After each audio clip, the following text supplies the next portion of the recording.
What's going on, Cavs fans? German, Spencer Davies with you here inside Rocket Arena after the Cavaliers finished off the New York Knicks by a final score of 124-105 here tonight. I don't know if it's raining outside, Spence. I don't hear anything outside, so that's a good sign. I think usually this roof is pretty loud if it's raining. But we're here to hunker down with you and get you through the storm if it is. So spend a few minutes with you, recap this one. Spence, I think we're past the point of calling these Knicks games statement wins or anything like that. Also, the Knicks obviously were very shorthanded tonight. But I did think the Cavs made a little bit of a statement in that, like, they played pretty bad early on in this game. A lot of just kind of sloppy turnovers. Didn't really seem like they were with it. And then the moment they sort of realized they needed to turn things on and turn it up a notch, they got it together, went on a run at the end of the second half or the end of the second quarter. And then that sort of spilled over into the second half. And we've talked so much about third quarters and how important they've been to this team. And it really important on both fronts. Like, they played poorly in a lot of third quarters, and that's led to them losing. They've also, tried to improve in that area, and to outscore the Knicks 38-25 in that third quarter, I think really set the tone for how the game ended up playing out at the end. Most definitely, and I kind of want to go quarter by quarter with you here. Okay. So the first quarter, the Knicks outscored the Cavs in the paint 14-2. The Cavs were 1 of 6 in the paint in the first quarter. They were making some outside shots, but it wasn't really a pretty offensive. 6 of 8, I think, in the first quarter. They were like 75% from three, which it was ridiculous. It felt like everything was going in. It was the only way that they were scoring, and then that completely turned over. I looked at you and I said, and this didn't become the number officially. I think it's somewhere around 50. Spence was wrong. But I looked over to him and I said, the Knicks will not score more than 45 points in the paint in this game. Kenny's going to get on them about that. And what happened is that they ended up outscoring them like crazy in the paint the next three quarters. I believe the Cavs had somewhere around 64-52 was the final. There you go. They ended up winning the paint battle by a huge margin the next three quarters. So that's where I think the turnaround started there. You want to talk about the run at the end of the second quarter. A lot of that happened with DeAndre Hunter in there with the core four, which is something that we've all been curious about. We haven't seen too much of because Max Strus has stayed in that starting lineup. But Kenny wants to see more of that before the end of the season. It's something that he's going to try and go to a little bit more to get a feel for what combinations work. And obviously something that really went well for them, I think, defensively, but also offensively with DeAndre Hunter being able to drive a closeout and to be able to create his own shot at that position is something that's really undervalued at the three when you have the core four who's driving so much attention, and you can't have a weakness on the floor when it comes to the playoffs. And DeAndre was able to put it on the floor, make some really tough shots against some solid contests from the Knicks, and also to be able to knock down the threes. So those are some things that I feel like you can take away from this game that are positive moving forward. I'm glad you brought up that lineup because, again, Kenny talked about it pregame, like you mentioned. It was clearly a point of emphasis for him to attempt to, utilize that some more, even with just 7 games to go, see what he can kind of get out of it. And for it to be deployed tonight in a spot where they were struggling, needed to kind of dig themselves out of a 15-point hole, and it worked, gave you, the end of that quarter, I think it was on like an 8-2 run, and they go into the break, or I think it was a 9-2 run, and they went to the break down just 7. Like, that was huge. And I think there were some numbers that already came out about that stretch of time that they were out there together. They had like an 83.3 what was it? Net rating. Yeah, their net rating. Yeah. They had a really high offensive rating, like 150 was their offensive rating. Like, it was absurd. Some of the numbers that were sort of shown in terms of like what that group did. And listen, here's the thing. Like, I don't necessarily think we need to harp on whether or not that's the starting unit or not. But at the end of the day, like, what this did prove is that like that lineup can be a weapon for Kenny in some capacity, however he chooses to deploy it in the postseason. Yeah, and that's what you want. You want options, and I think that's a good segue into what Isaac Okoro did tonight and what he's really been doing the last 2 to 3 weeks ever since coming back from his injury, truly looking like himself. It's the disruption off the ball defensively. It's getting into passing lanes and being an absolute menace in transition, cutting from the corners, being able to drive closeouts and secondary play make, being used in the short roll the way he's been used all season. And, you complement that with the 3-point shooting coming back a little bit. I know he was only 1 of 6 or whatever tonight, but you can just tell that the confidence is there and it's back for Isaac. And that's huge because you want options in the postseason. Yeah. If Sam Merrill's not making his shots, maybe Isaac comes in. They were both used tonight in the same lineup, actually. So keep that in mind because Kenny did say that he believes he can go 10 deep in in the postseason. So maybe there will be lineups where you see Sam and Isaac out there, but maybe with more physical teams, you'll see Isaac out there a little bit more than Sam. Yeah. Or if you need offense in another way, then you'll see Sam more than Isaac. But there's the thing, like, you don't have a bad option between those two. And I think that's good to have in your back pocket if you're Kenny Atkinson, because look, Isaac's someone who's shared a lot of time with this core four. For sure. And really, even before Donovan Mitchell, he's been teammates forever with Darius Garland and Evan Mobley and even Jared Allen. So that's a good thing that they have that chemistry together and they know how to play with one another. And when Isaac is playing with that kind of confidence, he's getting steals and beating everyone down the floor, hard cuts from the baseline and dunking on people. Like, that is the Isaac that you want. And that's the guy that, honestly, they've seen every time that Isaac gets into a rhythm, it feels like there's some sort of roadblock that gets in his way. And then he's got to find a way to overcome it and get into his rhythm. Yeah. That's the case again this year, but it looks like going into the playoffs, knock on wood, that he's going to have the rhythm that he's always had. Yeah, listen, and he finished with 11 points. He had 6 rebounds, 2 assists, 2 steals. I think what's interesting with Okoro, and I said this during the game, Spence, like, it feels like, and I know he was doing some injuries and he's just kind of getting back in with his feet underneath him here more recently, but it feels like he's comfortable for once. And I sort of alluded to the idea that, like, in previous years, he was in and out of the starting lineup, like, didn't really know what his role was going to be. He was always kind of changing hands with Karis LeVert a lot. Those two kind of switched in and out of that starting rotation. Now he kind of has a defined role. It's like, hey, you're coming in off the bench. We need you for a defensive spark. When you're open, take the shots. And it feels like he's really embraced that role. And I think he's playing some of his best basketball right now that we've seen from him in recent years. As a member of the Cleveland Cavaliers, like, it's a cool thing. And I also think this too, like, you kind of go down the list. Like, there's guys that are on this team that are, I think, sort of streaky in general. Max Strus is one of those guys. I think Okoro is one of those guys. Sam Merrill at times can be hot or cold. But the nice thing is, like, you have so many of those guys that it doesn't feel like they're never all struggling at the same time, right? So, like, Max Strus didn't have his best game tonight, but, like, Okoro picked up the slack. You don't have Ty Jerome out there right now. Okoro, again, kind of fills in and takes on that mantle and that role. It's nice to have, again, to your point on Kenny trying to go 10 deep and keep with that in the playoffs.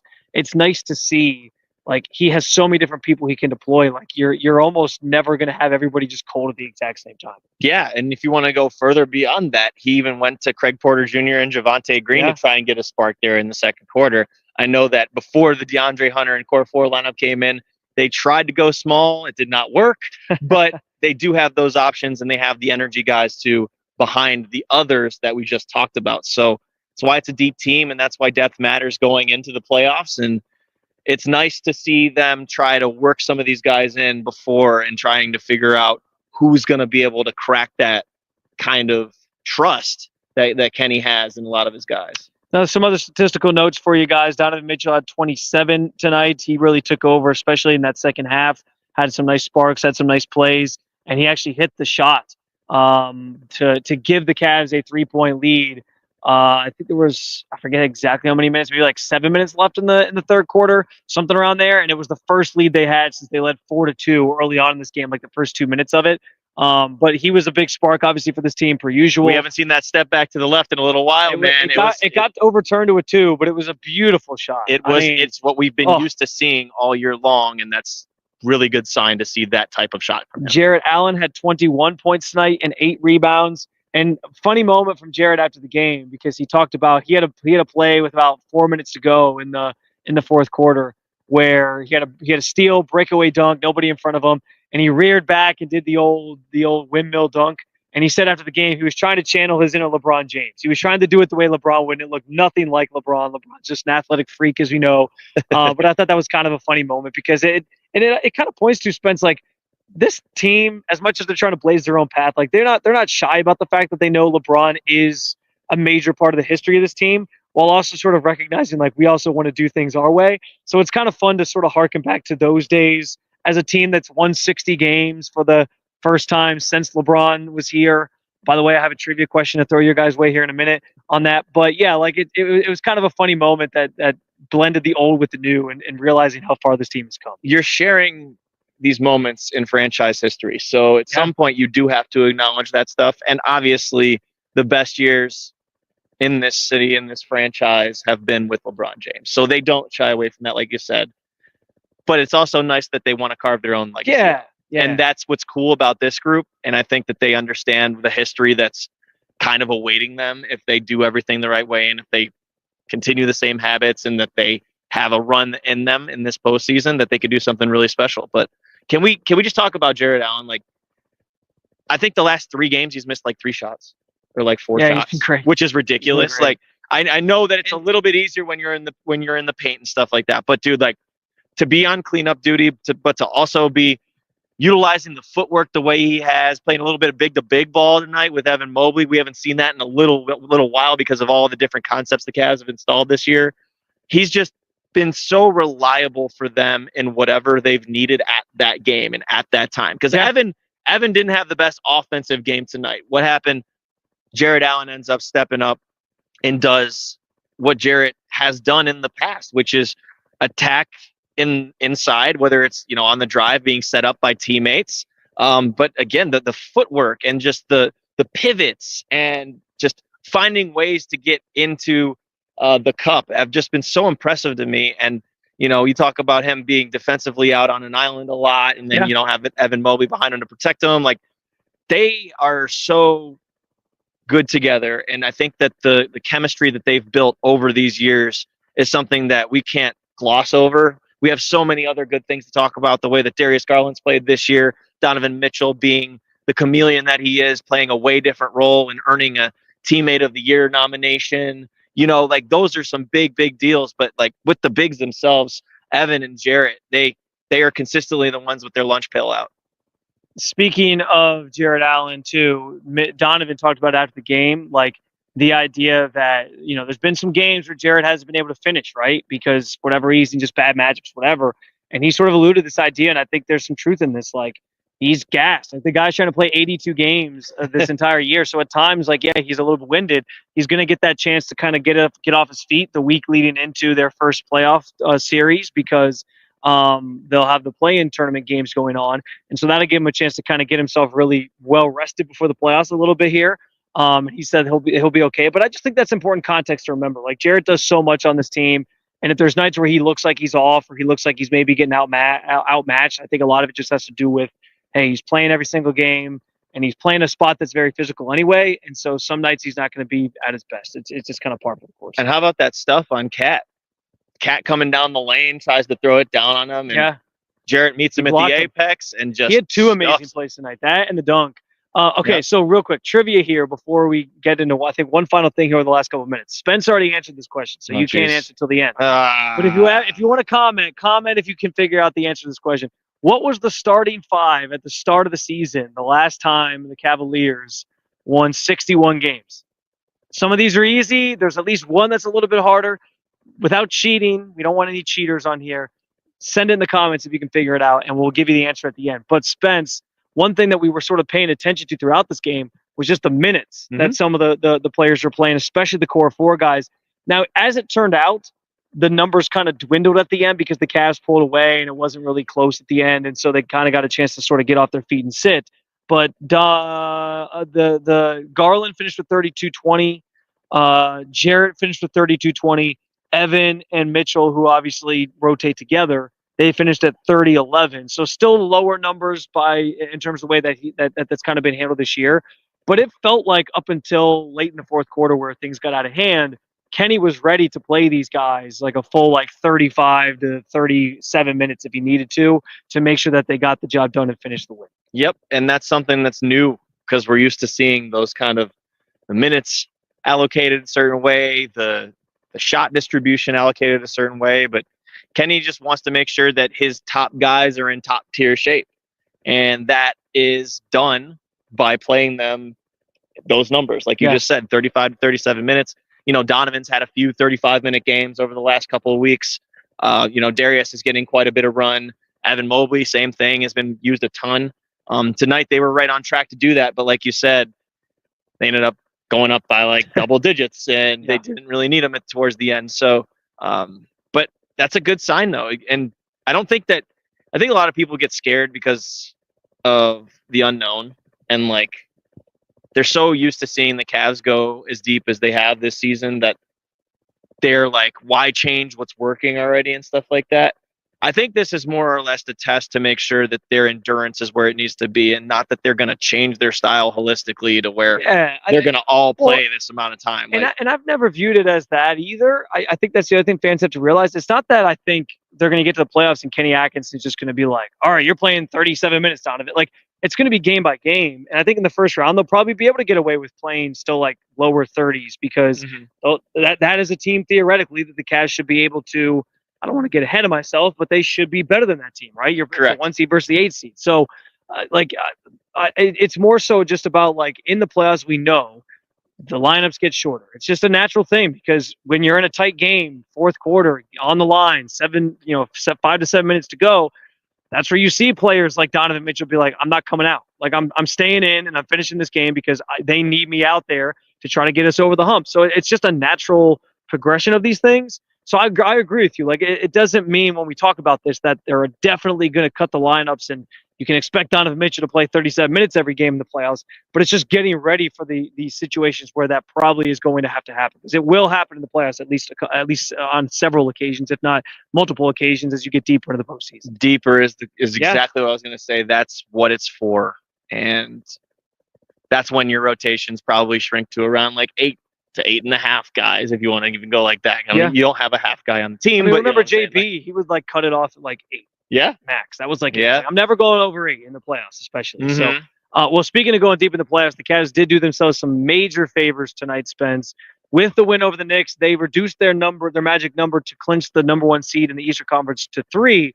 But about 30 minutes after the Cavs were done, the Heat actually finished off a big win over the Celtics. I think the Celtics were resting a bunch of guys. I don't think Porzingis played. I don't think Drew Holiday played. They had just gotten back from a road trip.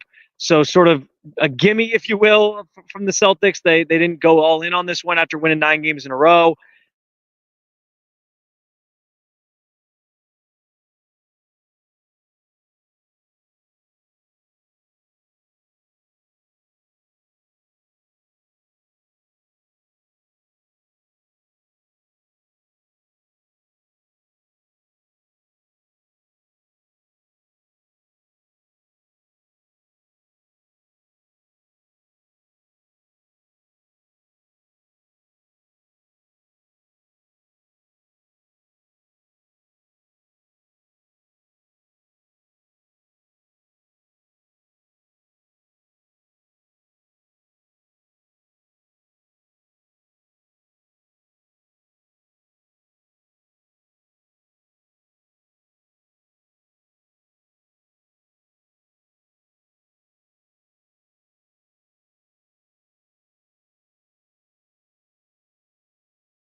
Sorry if there's some technical difficulties. We're still talking. I don't know if we're back.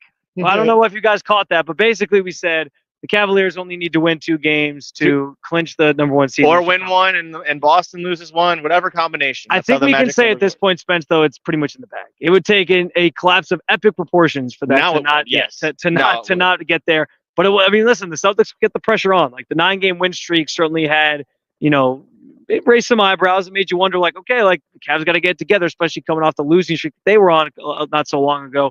But they got it done. 2 games. The magic number's 2, and as soon as Friday, they could have the number 1 seed locked up, depending on what goes down between them and the Celtics, obviously in their respective games. So let's get an answer to the trivia question, Spence, that I threw out there. Nobody commented. I guess nobody's brave enough to try this. It's also 12:30. Yeah, it is late. It is late on a Wednesday night, nonetheless. People got work tomorrow. So thanks for those who stayed up. But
you can hear us or not. You're not playing us off. We're not doing it.